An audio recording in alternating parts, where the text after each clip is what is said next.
Sis and tell, a whole lot of talk, about a whole lot of nothing. Amanda does stand up, Alison's on TV, and when they hop on the phone, it's the place you wanna be. Sis and tell. Hey, Allie. Hi, man. What's going on? Well, I woke up this morning and I looked like Sideshow Bob. It is. And this is when we start singing Ma Nishtana Halailahaze. Why is this day different from all other days? Because of the humidity. Oh my God, my hair was so big it was impressive. You love big hair, though. I found a tampon I hid in there in 1992. That's Remember? Disgusting. I'm not. Look, all I'm saying is like we were so embarrassed about puberty, right? And girls never talk to each other or anyone about any of that stuff. We would hide our tampons. Like I'd hide my tampon in like my boot. I don't know why. And Murray, meanwhile, he'll come home from school when there's in-person school and be like, "My poor friend had the worst period cramps, and the teacher was so mean to her." Oh my gosh. Yeah, that's pretty. Right? Open, honest, right out there. I'm still... Did I ever tell you about the time that I was at the beach? We were all at the beach. We must have been there for like Labor Day one year. And I mean, this is as an adult. This is like 3 years ago, right? And we're sitting on the beach. You were probably sitting out there too. And Mommy says, can I ask you a very personal question? And, oh, no. And Mommy, look, she is very hip. She is, we all have a very open, honest relationship with each other, the whole family. So I'm thinking, what on earth could this be, right? Like, this sounds really serious. So I put down my book. I take off my sunglasses. I'm like, yeah, Mommy, of course. She's like, do you shave or wax? Oh. And I was like, well, I shave, right? And I have waxed before, full disclosure. Super intimate here. Yeah, but I'm just saying, and I just realized it never gets less painful. And it really doesn't last much longer for me. And then I go, is that the really personal question you had to ask me? She goes, yeah. I go, just so we're clear, if that woman over there had walked down the beach and introduced herself to me and asked me the same question, I would have answered. It's not that personal, right? It's not that intimate, but. Well, I waxed one time when I lived in New York, and Julie Meyerson went with me to hold my hand like I was getting some sort of medical procedure. And the woman, well, Julie recommended this place. So, and the woman was she Russian? Was she Russian? Yeah, they're all Russian. And the woman, in fact, this is how I do Russian accents, is I take on her persona.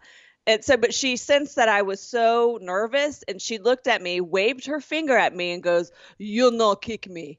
You no kick me, okay?" And I was like, all right, that's why I brought my friend. What is she going to do, hold down your feet? I don't know, right? No, she was going to hold my hand in case it hurt. And anyway, I did it once, and I'm like, why are we doing this? No, it's like a real life ancient torture. It is ridiculous. I don't need to do this. Whatever. Yeah. And I feel like there has to be a certain time where we just can stop shaving our legs and everything, right? Like at some point, do we really still have to care? That's up to you and Alan, or right. You, right? I mean, look, I have a friend who doesn't shave her armpits, but I like shaving my armpits. Yeah, no, I do too. I'm fine with it. It's just part of my daily or whenever I shower routine. Actually, right. I look at my armpits to determine when I showered last. Right. For me, it's like water flossing, right? Like water flossing for me is a daily, if not twice a daily routine, but it feels so good to do it, right? I just do it. It's not like, your water pick. Let's just clarify for people what you're talking about. It is a water pick, yes, for my teeth. Yeah. Yes. Right. So we're just talking about waxing. We're just talking about waxing. So I just want to clarify for any men listening that water flossing is nothing. It is G-rated. This is below the belt. This is, oh gosh. Alan's listening to this now and shaking his head and about to scold me. Yes. I'll be able to check the clean box when I upload the podcast. Yeah, exactly. No, this is all rated G. The innuendos are not our fault. We come by them innocently. Right. Oh man. So anyways, You water floss. I've already left that. That trait has left the station. Yes, Oh. the point is though, like I floss my teeth, but I do that because it's a not just a hygienic practice, but I like how it makes my teeth feel. Right, same thing. I shave under my armpits not because I'm like, ugh, have to do that again. But the leg shaving, it is a pain. It's takes a long time. I mean, I really have to dedicate. You have to dedicate a good amount of time to it. Well, if you could get like laser hair removal, what would you like permanently, let's say it wasn't painful, what would you like permanently remove so you didn't have to shave it again? Oh, my bikini line, for sure, for sure. Yeah. That's a no-brainer. But you just said legs were so annoying. Well, to shave. legs are annoying, but the bikini line is for Right. obvious reasons. That's also, it's difficult, and sometimes anyway, I'm not going to get into there, but that's the most complicated part of the shaving routine. Right. One of our super fans, Elise Frozen, I'm sure is listening to this, and this is bringing her back to the story. When she was a teenager, she decided she was going to shave her legs, but she didn't get permission from her mom, right? So she shaved it, and then her mom felt it and said, "You shaved your legs?" And Elise had not. She thought you shaved once, and that was it.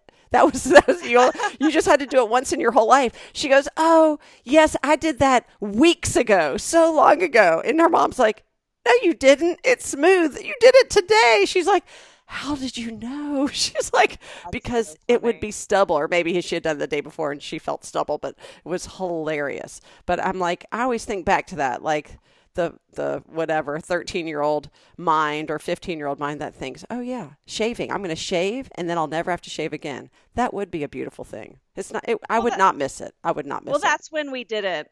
That's when we didn't really need to shave that often. But I actually don't. I do not. Even though I have a lot of hair in my head, I really am not a hairy person. No, I'm not either. We're very lucky. We're not that hairy. I always think about that movie, The 40-Year-Old Virgin with Steve Carell, when he's shaving his chest.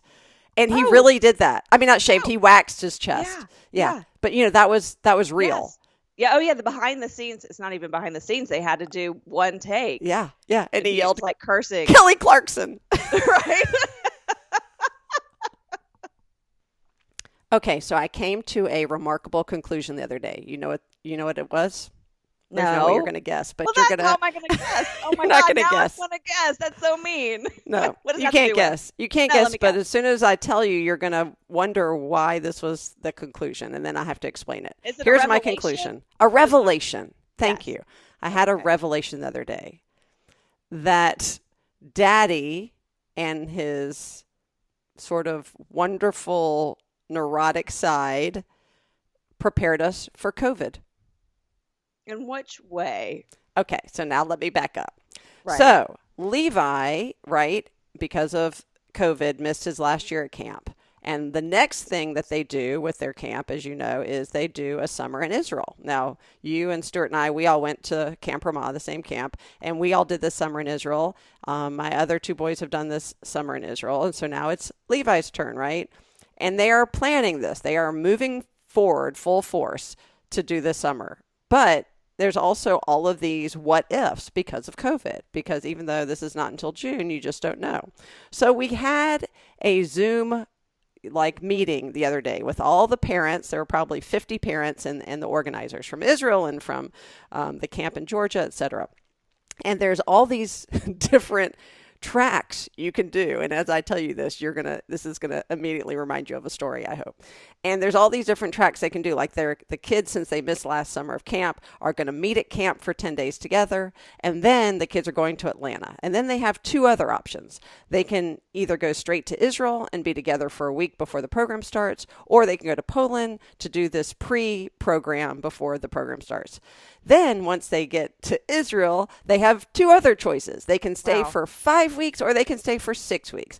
But if the Poland part gets canceled, then they have an option to go straight to Israel. But it literally is like 17 different options, all of which are contingent on whether the borders are going to be open, whether they have to quarantine for 2 weeks when they get to any of these countries, and even if they can go at all, right? So my friend Rachel is side texting me, and she is like, are you as confused about all of this as I am? And I said, no, I actually understand everything they're saying and all of the contingency plans and everything that we need to do. But that's only because when I was little, this is what I text her. It's only because when I was little, my parents took me and my siblings to Disney World. Yes. Yeah. And we went to Miami before Disney World on a business trip for my dad. And it was a very, very complicated system of packing and making sure we had. I love that the packing prepares you for this. And the laundry separation and everything. I said, and my dad made it very, very complicated. But in hindsight, now I know exactly what he was doing. He was preparing me and my siblings, and hence our families, for situations like this that seem utterly ridiculous because there are so many contingency plans, but they're really just, it's really just a matrix of options and opportunities to prepare you for the unanticipated or possibly the inevitable. So Daddy prepared me for this, which is laundry. So now we have to go back to the story. So now, do you remember the story? Yeah, so all these trips kind of meld together in my mind, right? Did we go stay at the Doral in Miami? So yes. He had like a buying trip, right? So that was like our summer trip, a catalog showroom, right? He was in family business called Goldbro, for anybody who grew up in or around Alabama during the anytime before the early 90s. And it was part of the catalog showroom business. And so they would have this conference in Miami, which was awesome for us. And it was at the Doral Hotel. And so he would bring us, and it really, all the cousins would go. I remember I'd meet people there and immediately like have a new best friend within like 3 hours of like landing in Miami. So so we tagged on our first trip to Disney probably in around 83, 84, 85. And we have pictures. Yeah. I mean, you were probably amazing. You were probably 7 or 8, right? So I was 15 or so. I had an afro and shorts pulled up to my chest. That's all. That's all you know. There's a family picture, or just of the siblings, and I posted it on your page, and your friend goes, "Oh my God, your little brother in the red shirt is so cute." Right. And that was me. It was you. Well, this was the little brother. Right. Hi. This was like, I guess, realistically, 8-day, 10-day trip. But we also were going from Miami straight to Disney World. Well, it's not like we were going from Minnesota to Cuba, right? It's not like we were going from two different weather patterns. Hot to hot. We're going from hot to hot, like basically shorts and bathing suits to shorts and bathing suits. Yeah. But we packed as if we were going away for like 3 months. I just remember we all had these giant duffel bags or suitcases for the 5 of us, right? There were probably 5 giant suitcases. Now, I want to know what you remember. Yes. Okay. I just remember that at first I remember drinking chocolate milk and eating bacon in the lobby like every morning. And I remember it was like in the lobby. So it was like the squatty table. Anyways, but I also remember that we had a duffel bag dedicated to the dirty laundry, and that this is my first memory of us collectively making fun of Daddy. Yeah. It is. Even at age 7, I knew this is ridiculous, and we all made fun of him, and that is my memory. Yeah. I don't know if we've ever laughed as hard since then, because my memory is that he sat us down. We probably had 2 hotel rooms, right, that were adjoining. He sat us down on the bed in his room, and he's like, all right, now we're packing up tomorrow to go to Disney World. So here's what we're going to do to minimize, right, like clutter. He says, I want everybody to grab all of the dirty clothes that you have from Miami that you're not going to wear in Disney World, and we're just going to put it in this bag. Well, that made total sense, right? Great. So I don't have to mix my dirty clothes with my new clothes, and I know I'm not going to wear it again. So that's good. I'll put it over there, and we can check it, but we don't have to look at it again. And we all went, great idea, Dad. So we all started to get up. He goes, wait a second. Sit back down. Right. He was a lieutenant in the Army. Yes. Right? Yes. So, and he was in charge of like business operations, basically, for his unit or whatever. Well, I don't he was know in charge of supplies, right? supplies. Yes. Yes. So he had to be uber organized, and he also, he has a great temperament. It's not like he was barking orders at us. He just had this in his head. So he goes, "Now hold on. I'm not done yet. Now all the dirty clothes from Miami that you do want to wear again because they're not that dirty, we're going to put it in this pile, okay? So they're not touching the clean clothes, but we could still maybe wear it if we need it." And we all went, "Oh, that's a good idea. That's a good idea too." We stood up, and he goes, "Not so fast." And now we're like, "Oh my gosh." He says, "Now, oh yeah," he goes, "Now let's talk about the clean clothes." He says, "I want you to pack all the clean clothes from Miami that you are going to wear in Disney World into this duffel bag. But all the clean clothes from Miami that you don't think you're going to wear, I want you to put in this bag. But let's not put it with the dirty clothes from Miami that you're not going to wear, because that will just make us have to do a whole big load of laundry when we get home. So we're going to separate that. Now, here are the 4 duffel bags we have. Now, is everybody clear?" And he is going through this as if it literally makes 100% sense. And at that point, I think we all looked at each other, and we all looked at Mommy, and we burst into uncontrollable, teary-eyed laughter because it was the most ridiculous plan we had ever heard. But you know what? Fast forward 35 years later, and as I am sitting on a call that could have been equally traumatizing and ridiculously, complex, I could follow every move because of this scenario that happened back in 1985 with Daddy. So thank you, Daddy. The whole dirty clothes, clean clothes, Miami Disney World transition, which we made fun of, and frankly, we still do, actually prepared me for every possible, not every possible, but many possible contingency plans now related to COVID. So I am, for one, very grateful. Well, it's the duffel bag strategy of life, right? That we can now call it. I tell you what I have not been prepared for, and that's the fact that Ruby doesn't want any of this little crap in her room, and she's giving it to me, right? I wasn't prepared for her to clean out her room, which I appreciate that she's cleaning out her room and taking on that responsibility proactively. What I don't appreciate is that half of the stuff is from my childhood that you've given her, like you've passed down, like what? Yeah. So Mommy, has I left all this stuff in the house growing up that I never got rid of, right? And instead of Mommy throwing it away or giving it away, she put it in boxes of things in the attic. Who knew the crawl space was so big? I just keep on, we've talked about this before. They keep on sending stuff to me. Right. Right. And it's stuff that I can't give away my 3-inch Cabbage Patch Kid plastic figurine that came from, our Aunt Joanne. I can't give away these tiny Cabbage Patch Kids, the adoption dolls that Nana made clothes for. So I just gave them to Ruby, and she didn't want any of that stuff, and she shoved them in a corner, and now they've come back to me in a plastic bag. And I'm like, what do I do with this stuff? And I'm like doing the Marie Kondo thing, which is, do you love it? No, then give it away or throw it away. Not even do you love it. Does it bring you joy? Right. No, this is bringing me stress.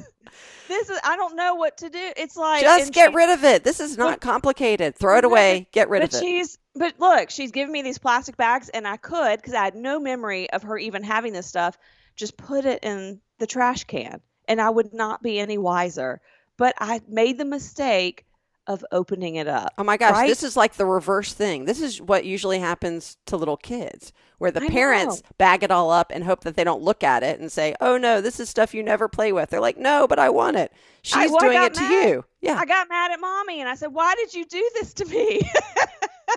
Why couldn't you have just gotten rid of stuff?" And she goes, "Well, they're your childhood memories, and I didn't want to throw them away." And I'm like, "But I'm your child, so those were also your memories, and now I'm stuck." And she's like, "Well, I didn't know what to do with it. It was also nostalgic. I didn't want to get rid of it, so I gave it to you." It's not helpful. So what I'm saying is, I have been trying to get rid of stuff that my kids have had, so they don't have to deal with this, right? Right. Like artwork, like anything, we had like 20,000 pounds of artwork from before pre-K, and they didn't even really do that stuff, right? It was the teacher was like, pat this down, and they give me your hand. We're going to shove it in paint and make a turkey. The hands I did keep. Anything with a handprint I did keep. But, I'm just like, I've been trying to give away stuff on Buy Nothing. Did I tell you about the Buy Nothing Facebook group? No. It's across the country.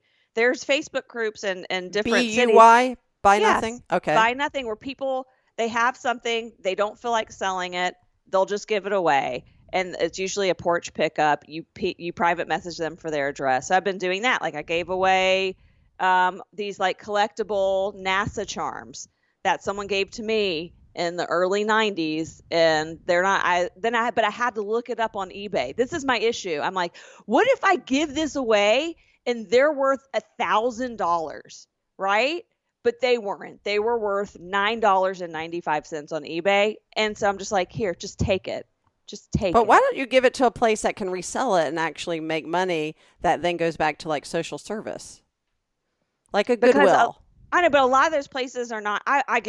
Believe me, I give bags and bags of stuff to Goodwill. But a lot of those places are just not open right now. But I do have bags of stuff for Goodwill. And I still do that. But this is like, a bank that, the combination bank. You had one. Oh, yeah. I love that bank. The little lockbox. And I had one that I got all the kids for Hanukkah like years ago. They never really used them. And I gave that to someone. If she wants to sell it, let her sell it. Right. I want it out of the house. I wanted it out of the house. So is this all to say that you gave away all those Cabbage Patch things? I just want it to go to a good home. She's like, you should just throw it away, Mommy. And I was like, I can't throw away this 2-inch plastic figurine. What is wrong with me? You've been watching Toy Story too much. That's what's wrong with you. They do not have a soul, and they cannot talk. No, they do. Just throw them away, give them away. Listen to Ruby. For once, I can't believe I'm saying this. Listen to Ruby. She is making total sense, and you need to follow her direction and purge. Why do you need it? It does not bring you joy. It is obviously bringing you stress because you've been talking about it for the past 6 minutes. I know. I don't need it, but I don't want to throw it away. I'm not going to keep it. I'm trying to give it away. And then if no one wants it, then I put it in the bag for Goodwill. Right. My thing is, if I don't think I'm going to wear it or wear it for Halloween, then I'm giving it away, right? My Halloween closet has turned into what if I might need this floral print dress from 1979, right? So that's a good place. Like, for the clothes that you're like, I'm never wearing this in real life. The Halloween closet's a great place for the what if. What are you doing to me? No, because now I'm like, there's a black leather sash belt. I don't know how Ruby acquired this. Maybe Mommy gave it to her. And I'm like, I'm giving this away. But now I'm like, but that would be great for a witch's costume. And now you're making me keep this black leather sash. But it's only if you have like a very small, like designated spot for Halloween costumes, right? Of course I do. I know. So it's if you can add it there, I promise you. So things like that, you're gonna like need that for one time, right? Like I've created costumes out of just weird stuff that I just keep in the closet that you can put it together. I have.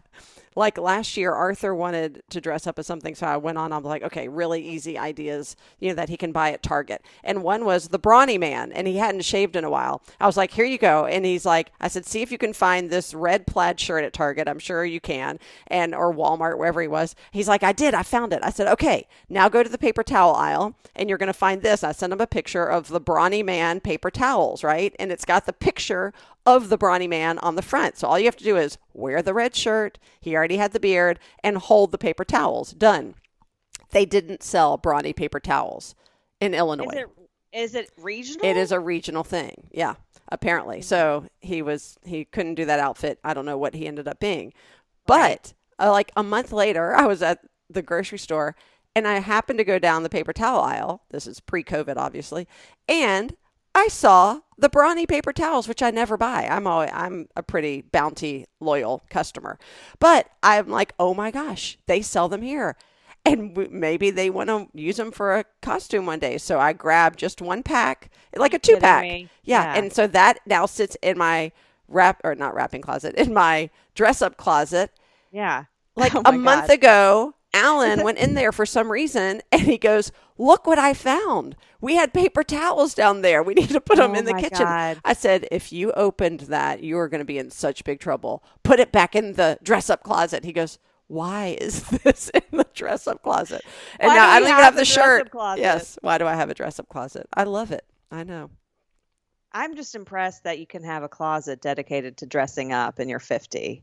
And your kids are like out of the house, except for Levi, who is 16. Yeah. Well, even he the other day was like, I need a costume. I'm like, go to the dress-up closet, which of course it's like having cable. There are 4,000 channels and nothing to watch. I have 500 outfits and nothing to wear, right? There's still nothing that he has decided is worthy of him. Minus your Wonder Woman costume, because I still have that. You do still have that. And does Aaron still have Alan's Spider-Man costume? I think I did return that one, Okay. but I'll look. I'll look to make sure. That's okay. I have I think a Minnie and Mickey Mouse costume that I borrowed from my in-laws. So everybody's borrowing costumes. Right? They're just all around everywhere. It is so much fun to dress up. I think I might have told you that my favorite meme this week was, can we just agree that we don't even need Halloween this year? Because I've already been spending the past 8 months wearing a mask and eating candy. So, Right. And then for our family, we dress up year round. I mean, I was walking down the street in the banana costume a couple of weeks ago. Yeah, Ruby, like in Goldstein girl fashion, was waiting till last minute and kept on changing her mind about a Halloween costume. So finally yesterday, I was like, you need to make a decision, and it's all based on what we can get through Amazon Prime. right. So she's like, I want a dolphin head. So I look it up. There's a dolphin head, $13, right? But then I'm like, just so you know, you're going to wear it for 2 minutes and you're going to take it off because you're not going to be able to see. And she goes, no, look, there's eye holes. I'm like, I'm just telling you, it's nighttime. You're not going to want to wear that thing. You can't breathe in it. Murray has a unicorn head. The same thing happened. Can we not learn from the unicorn head? He was actually dressed up like the brawny guy, but wearing a unicorn head. That was literally he had the red flannel thing. He came up with a very weird outfit. This was when he was like 11. So I was like, just get like a pajama onesie. That's a dolphin. Right. And then she's like, yeah, that's a good idea. But I don't know. Why can't I be a banana? Like, and I have a banana costume. I'm like, you can be a banana. And I went to go look at the banana costumes and they had raised the prices of the banana costume. So I relinquished my costume to her. I was going to be a banana. Now Ruby is going to be a banana. And maybe I'll have to be a witch. I have a witch's hat and that black leather sash. It's always a good fallback. I have so many witches options. Yeah. Yeah. So wait, does this mean you're going trick-or-treating?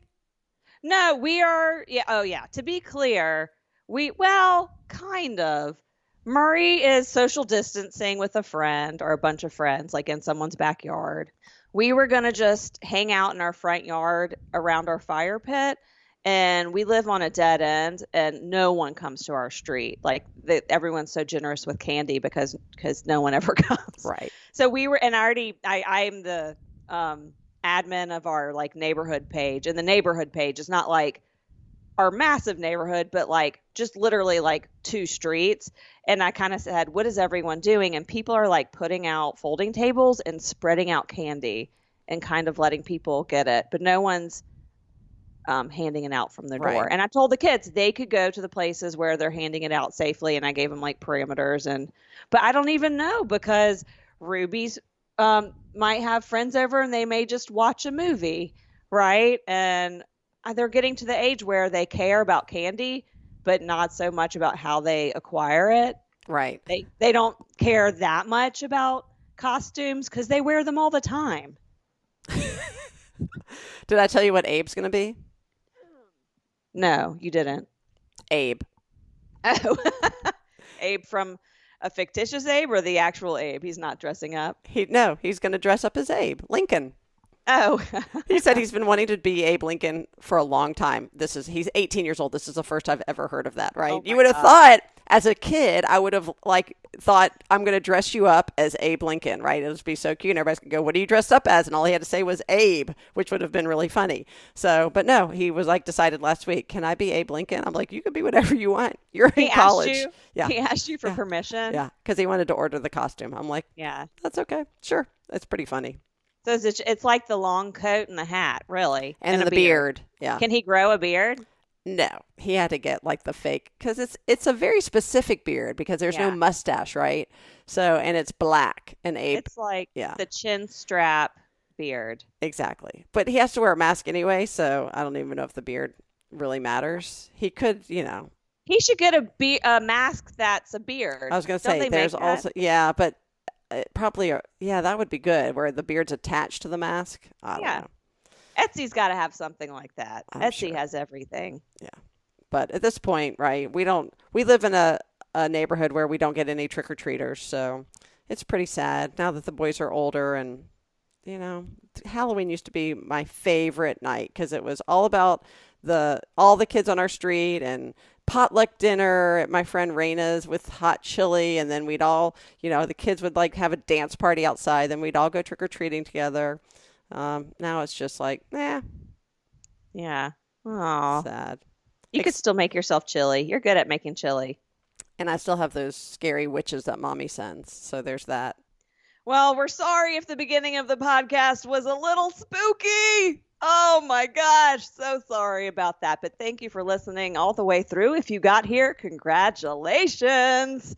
We have launched a Sis and Tell store. Oh my God, you can buy a Sis and Tell face mask, not for Halloween, for safety. Just go to sisandtell.com and click on the shop button. As always, this has been Amanda and Alison with a whole lot of talk about a whole lot of nothing. We'll catch you next time.